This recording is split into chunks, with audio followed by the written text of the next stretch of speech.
ये जो स्क्रीन पर आप लोग पेपर की कटिंग देख रहे हैं, ये ऐसे ही नहीं बनती है। एक बात मैं आप लोगों से कहना चाहूंगा कि यदि मेहनत बड़ी शिद्दत से की जाए तो सफलता कदम चूम ही लेती है। ये इसी बात का प्रूफ है कि आप मेहनत करते हैं तो फिर परिणाम आपके पक्ष में ही मिलेगा। आप ऐसे न्यूज़पेपर की हेडलाइन बन जाएंगे, लोगों के देखने का नजरिया बदल जाएगा, ताने तालियों में बदल जाएंगे, लेकिन कंसिस्टेंटली पढ़ना पड़ेगा, मेहनत करनी पड़ेगी और सेक्रीफाइस करना पड़ेगा, तभी आपको सफलता मिलेगी। तो स्वागत है आप लोगों का उत्कर्ष अर्थिंग क्लासेस के इस ऑनलाइन प्लेटफॉर्म पे, और स्वागत है आप लोगों का सफलता की कहानी सफल अभ्यर्थी की जुबानी में, जिसमें मैं आप लोगों को आज इंट्रोड्यूस करवाने वाला हूं सी नेट के फर्स्ट टॉप रैंकर की, जिन्होंने 2026 के अंदर कॉमन नर्सिंग एंट्रेंस टेस्ट के अंतर्गत लखनऊ के अंदर फर्स्ट रैंक हासिल की। तो टारगेट सेट रहता था कि इतना तो कंप्लीट करना है आज, और एग्जाम के पहले ये जरूर लगता है कि एकदम ब्लैंक आउट है, मैंने कुछ नहीं पढ़ रखा है। नो सर, कोई स्ट्रैटेजी नहीं थी प्रॉपर थी, खाती थी, पीती थी, रेस्ट करती थी, फोन यूज करती थी, सब करती थी। सर उत्कर्ष मेरे क्लास के मतलब बेस्ट प्लेटफॉर्म है आई थिंक सो प्रिपरेशन के लिए। फर्स्ट ऑफ ऑल तो उत्कर्ष नर्सिंग क्लासेस की तरफ से और सभी स्टूडेंटों और सभी उत्कर्ष नर्सिंग क्लासेस के मेंबर्स की तरफ से आपको सी नेट 2026 के अंदर पोस्ट बेसिक बीएससी नर्सिंग के अंदर फर्स्ट रैंक लाने के लिए बहुत बहुत शुभकामनाएं। Thank you so much. Aanchal, सबसे पहला मेरा क्वेश्चन है, जैसे ही आपको ये पता चला कि आपकी फर्स्ट रैंक आई है, क्या रिएक्शन था, कैसा लगा आपको फर्स्ट रैंक ला करके? तो बहुत ही ज्यादा खुश थी मैं, बहुत हैप्पी थी, और ये लगा था कि मेहनत एक ना एक दिन अच्छे रिजल्ट्स तो लाती ही लाती है। जब आपने पोस्ट बेसिक बीएससी नर्सिंग का फर्स्ट रैंक आपने हासिल किया तो इसके लिए कुछ स्पेशल स्ट्रेटजी अपनाई थी आपने, जस्ट फॉर कि अब मैं सारा का सारा टाइम पे रिवाइज कर लेती हूँ, या फिर कुछ स्पेशल स्ट्रेटजी अपनाई हो फर्स्ट रैंक के लिए?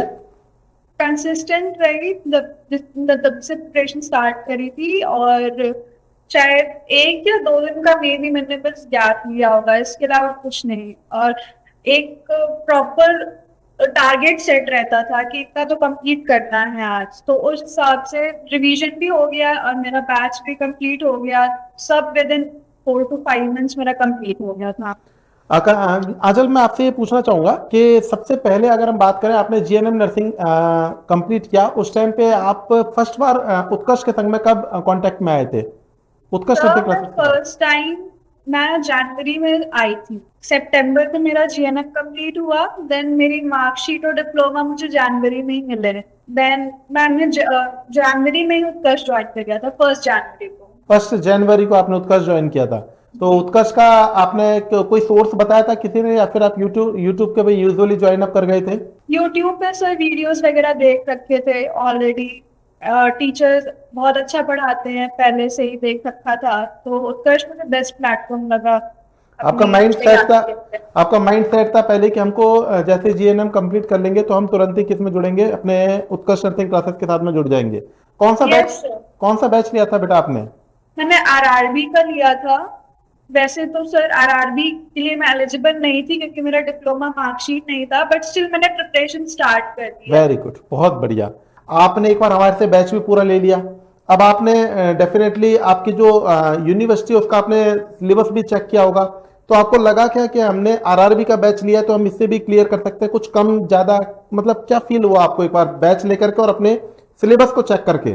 नहीं सर, सिलेबस मैंने एबीपी एमयू से फिलहाल पोस्ट बीएससी नर्सिंग का चेक नहीं करा था, क्योंकि आरआरबी में ही इतना पढ़ा दिया जाता है डीपली कि वो बहुत ही ज्यादा आगे भी काम आ जाता है। तो वेरी गुड, मतलब पोस्ट बीएससी नर्सिंग में ऑब्वियस सी बात है वो नॉर्मल लगेगा आपको। बिल्कुल सही तो बात। आरआरबी बैच लेना अच्छी, मतलब एक तरीके से कह सकते हैं स्ट्रैटेजी थी, ताकि काफी ज्यादा सिलेबस कवर अप हो जाए। मेरा शेड्यूल ये रहता था कि जब मेरा मन करता था मैं कॉपी बुक्स उठा लेती थी।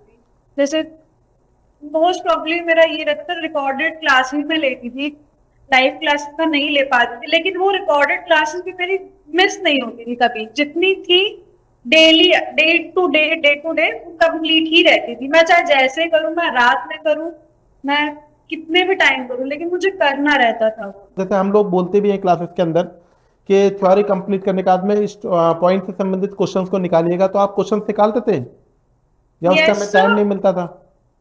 टाइम मिलता था सर क्वेश्चन भी निकालते थे और इम्पोर्टेंट चीजें मार्क भी कर लेते थे, और लास्ट टाइम पे रिवीजन में वही सारी चीजें हेल्प करी हैं।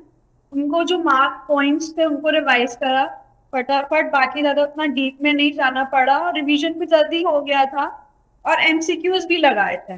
एमसीक्यूज कितना निकालते थे बेटा आप daily? Sir MCQs minimum target 100 रहता था डेली।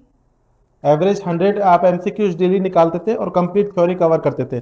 क्या आपने इन तीनों के बीच में अगर बोलो प्रिपरेशन के दौरान आपने थ्योरी, एमसीक्यू और रिवीजन को कैसे बैलेंस किया? टू बी ऑनेस्ट मैंने थ्योरी पहले कंप्लीट करी, क्योंकि मुझे अपना बेस से क्लियर करना था। मैंने पूरी थ्योरी कंप्लीट करी, उसके बाद मैंने फिर रिवीजन स्टार्ट किया, और रिवीजन के साथ साथ एमसीक्यू सॉल्व करे। आप कहाँ तक ये मानते हैं कि किसी भी एग्जाम को क्रैक करने के लिए जो प्रीवियस ईयर्स के क्वेश्चंस होते हैं वो बहुत ज्यादा यूजफुल होते हैं या फिर नहीं होते हैं?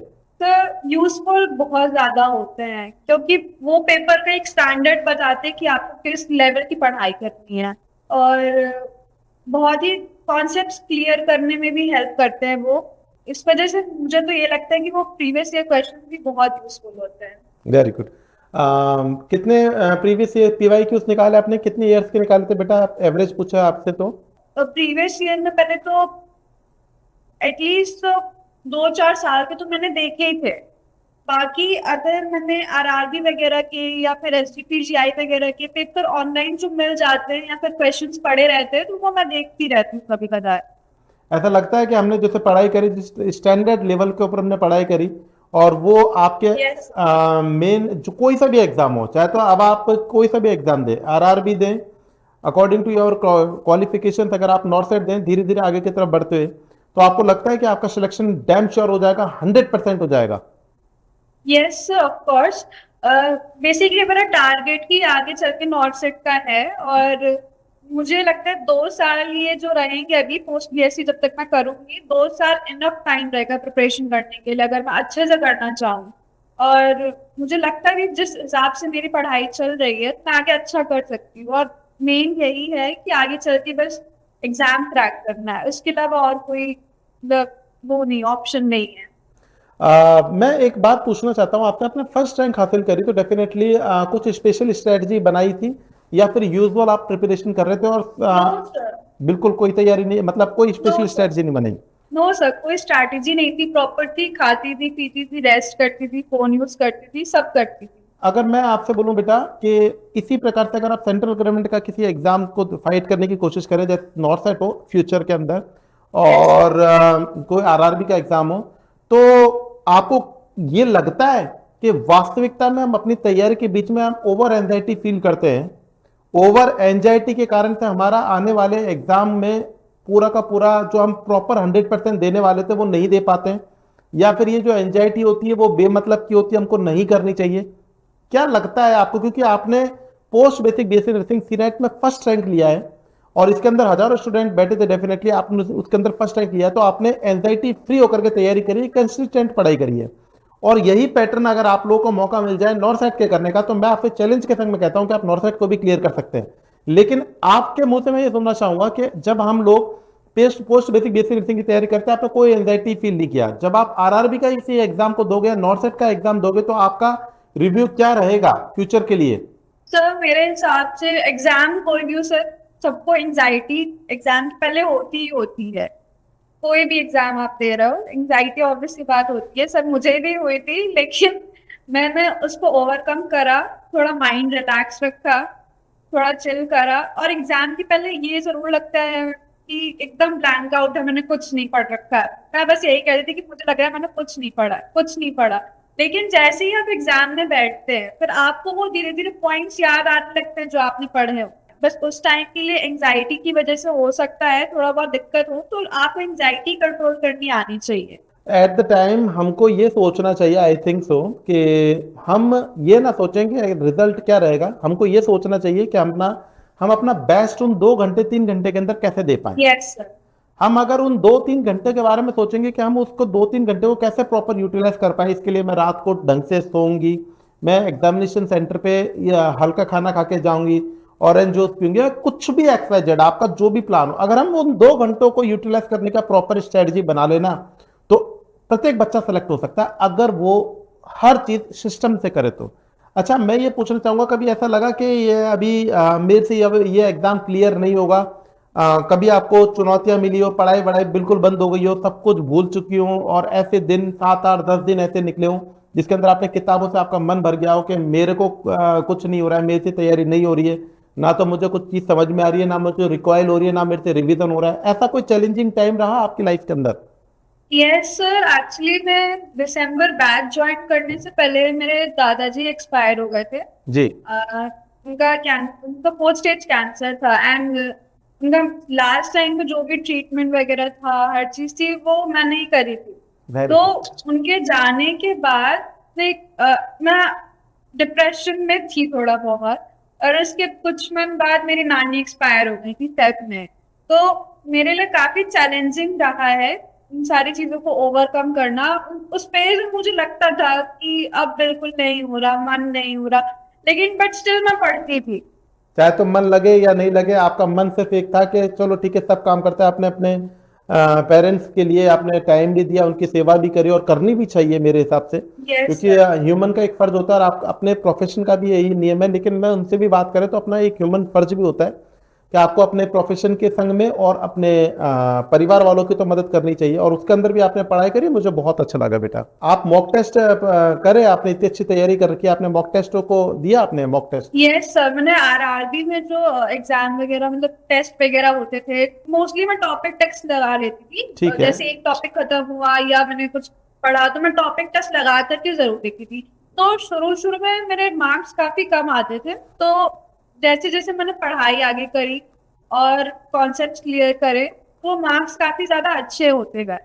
तो मैंने आरआरबी के टॉपिक टेस्ट लगाए हैं, और नॉर्सेट की भी मैं देख लेती थी, नॉर्सेट में भी टॉपिक टेस्ट लगा लेती थी, और सर मॉक टेस्ट वगैरह भी दिए हैं। मॉक टेस्ट एक दो दिए होंगे, बट मेन मैं टॉपिक टेस्ट ही यूजली लगाती हूँ। वेरी गुड, बहुत बढ़िया। एस्पिरेंट्स को क्या कहना चाहेंगे सी नेट 2027 एस्पिरेंट्स के लिए, या फिर अगर बात करें कि बेस्ट स्ट्रेटजी क्या कहना चाहेंगे एस्पिरेंट्स के लिए, कि क्या गलतियां नहीं करनी चाहिए उनको? सर पहले तो मैं बेस्ट स्ट्रैटेजी की बात करूं तो उन लोगों को, सारे बच्चों को ये कहना चाहूंगी कि अपना एम एकदम क्लियर रखना कि हाँ आपको अच्छा करना है, किसी और के लिए नहीं, खुद के लिए आपको अच्छा करना है। Very good. और जब आप अच्छा करते हैं तो आप खुद और भी ज्यादा मोटिवेटेड फील करते हैं। मतलब जैसे मैंने फर्स्ट रैंक आई है मेरी, तो मैं और भी ज्यादा मोटिवेटेड फील कर रही हूँ कि हाँ मैं और भी अच्छा कर सकती हूँ आगे चल के। वेरी गुड, मुझे बहुत अच्छा लगा। घर वालों को कैसा लगा जब आपकी फर्स्ट रैंक आई? घर वालों ने रिजल्ट देखा घर था? वाले बहुत खुश थे, बहुत ही ज्यादा खुश थे। मतलब मेरी फैमिली में किसी का नाम पेपर वगैरह में कभी नहीं आया वेरी था, गुड, मैंने देखा तो आपको। बहुत बहुत खुश थे। और बस यही था कि हाँ उस टाइम में दादाजी की थोड़ी कमी लगी, क्योंकि उनकी वजह से ही मैं नर्सिंग में आई थी। Very good. चलो बेटा, बहुत अच्छा लगा आपसे बात करके, आपने अपना अमूल्य टाइम हमको दिया। फाइनली आप उत्कर्ष नर्सिंग क्लासेस के लिए क्या कहना चाहोगे बेटा? सर उत्कर्ष नर्सिंग क्लासेस के मतलब बेस्ट प्लेटफॉर्म है आई थिंक सो प्रिपरेशन के लिए।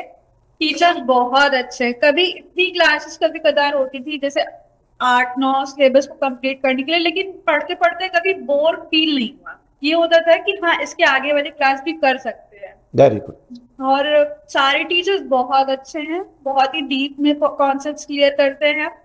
और अगर बेस से प्रिपरेशन करना हो तो सारे बच्चे ज्वाइन कर सकते हैं आई गेस। और कोचिंग बहुत ही अच्छी लगी मुझे ज्वाइन करके, और इसी के साथ मैंने आगे का बैच भी ले लिया है, उसकी प्रिपरेशन स्टार्ट कर दी है। कौन सा बैच लिया बेटा आपने? सर मैंने रामबाट उठाया है, रामबाट मतलब स्टार्ट करूंगी, और फिर से मतलब एकदम रिवीजन से और बेस से फिर से सब स्टार्ट करूंगी। चलो, best of luck for your best future बेचा, और सही दिशा से आगे बढ़ते रहना, और मिलते हैं जल्दी। उम्मीद करूंगा कि आपसे आरआरबी या नॉर्सेट के इंटरव्यू भी में हम आपसे जरूर मिलें। चलो बच्चे, thank you so much. Thank you so much sir. जय हिंद बेटा।